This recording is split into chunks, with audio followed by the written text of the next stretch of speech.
मैं अभी रऊफ हसन साहब से मुलाकात करने के बाद बाहर आ रहा हूँ। मेरी तकरीबन 1.5 घंटे उसके साथ हॉस्पिटल में रहा हूँ। उसको जो कट लगा है और जिस तरीके से उसको ब्लेड लगे हैं, ये उसकी ज़िंदगी पे एक अटैक हुआ है। आज डॉक्टर ने उसको स्टिचेस लगाए हैं, उसकी कंडीशन स्टेबल है, लेकिन परसों भी इसी रूप में रऊफ हसन साहब की गाड़ी को फॉलो किया गया और वो एक इंटरव्यू में आने के बाद अपने गाड़ी का शीशा बंद करते हुए इन लोगों से निकलते हैं।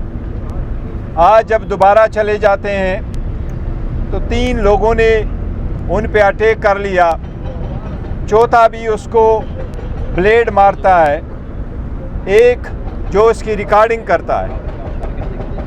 ये रऊफ हसन साहब पाकिस्तान तहरीक इंसाफ के सेक्रेटरी इंफॉर्मेशन है।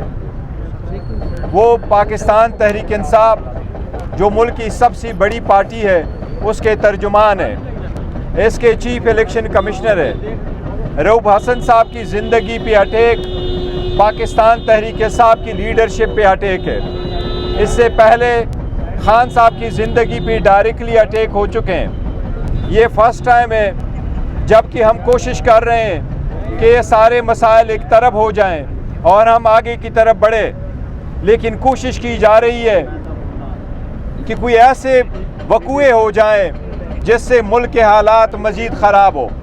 एक पॉलिटिकल पार्टी जो गुज़श्ता 18 महीने से 2 सालों से ज़ेर अताब इन लोगों की, इस अटैक को हम उसकी एक कड़ी समझते हैं। हम समझते हैं कि जिस तरीके से लीडरशिप को ज़द-ओ-कोब किया जाता था, औरतों बच्चों को पकड़ा जाता था, एक के बाद दूसरे बेलों में कैंसल करवा के अरेस्ट किया जाता था, वो कड़ी वो सिलसिला लगता है ख़त्म नहीं है। इस वक्त हम प्रीएम्प्ट नहीं करना चाहते, इस वक्त हम प्री सपोज नहीं करना चाहते, पर हम चाहते हैं कि इस वक़ूए की हर एंगल से इन्वेस्टिगेशन हो, प्रॉपर इंक्वायरी हो और जो परपेट्रेटर इसके पीछे हैं उनको कैफर किरदार तक पहुंचाए और उनको वाकई सख्त सज़ा दी जाए।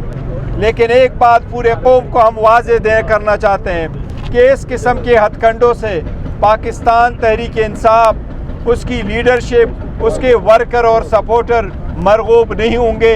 इंशाअल्लाह पाकिस्तान तहरीक इंसाफ अपना स्ट्रगल कानून की बालादस्ती के लिए, आईन की हुक्मरानी के लिए, पार्लिमान को मजबूत करने के लिए इंशाअल्लाह ताला वो जदोजहद जारी करेगी रहेगी।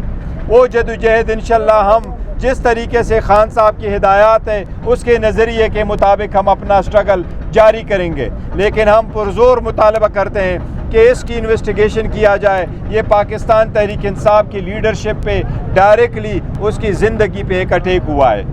अच्छा सर, ये बताइए कि जिस तरह अटैक किया गया, उन्हें फॉलो किया गया, ये कोई पीटीआई के लिए मैसेज तो नहीं है कि अगर एग्रेसिव होंगे तो इसका रद्द-ए-अमल फिर ये होगा?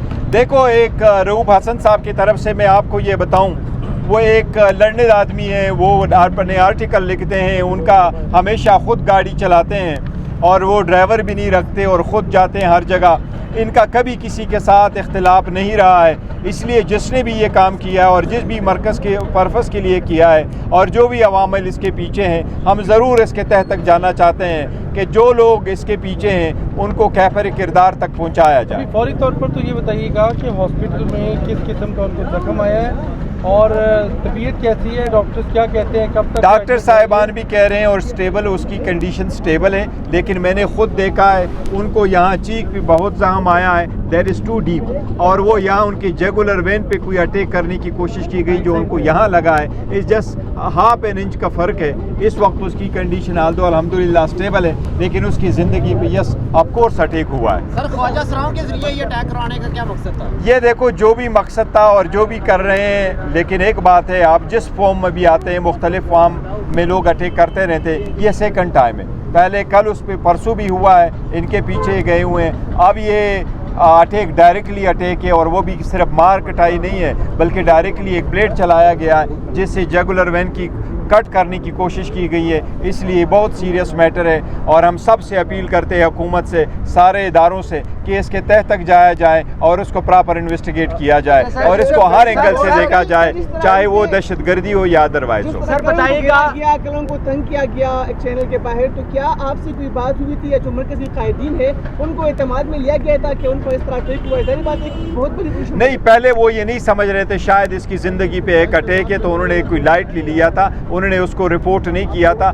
आज मैंने उसका भी वीडियो देखा और आज जो इसके साथ हुआ है इसका भी मैंने CCTV फुटेज और वीडियो देखी है। तो उन्होंने कल का जो वक़ूआ हुआ था उसके साथ एक न्यूज़ चैनल के बाद जो उनके साथ हुआ है वो उन्होंने ये नहीं तस्वर कर रहे थे वो कि शायद उनकी ज़िंदगी पे अटैक है, लेकिन आज तो ऑब्वियसली सबके सामने। बैरिस्टर गौर साहब, अभी आप रऊफ हसन साहब से मिलकर आ रहे हैं, क्या उनको किसी किस्म की कोई धमकियाँ इससे पहले मिली थी या फिर कोई फ़ोन कॉल? देखिए, कोई धमकियाँ नहीं मिली थी, ना कोई फ़ोन कॉल आया है। अभी वो अपना स्टेटमेंट पुलिस को रिकॉर्ड करवा रहा है। मैंने भी कहा कानून की कार्रवाई होनी चाहिए, कानूनी कार्रवाई पूरी होनी चाहिए, लेकिन हम एक मुतालिबा एक बार फिर करेंगे, free fair and transparent investigation इसकी हो और हर एंगल से हो, दहशतगर्दी हो या अदरवाइज हो, लेकिन इस सतह तक जाए। ये हमारे मुल्क के लिए ज़रूरी है, ये सिस्टम के लिए ज़रूरी है। ये पाकिस्तान तहरीक इंसाफ जो कि इस वक्त 70% पॉपुलर पार्टी है पाकिस्तान में, इसके लीडरशिप पे एक अटैक है। हम मुतालबा करते हैं कि इसको प्रॉपर इन्वेस्टिगेट किया जाए। झगड़ा हुआ है? नहीं, कोई झगड़ा नहीं है, उसका वीडियो मौजूद है, आप काइंडली उसको देख लें। Thank you.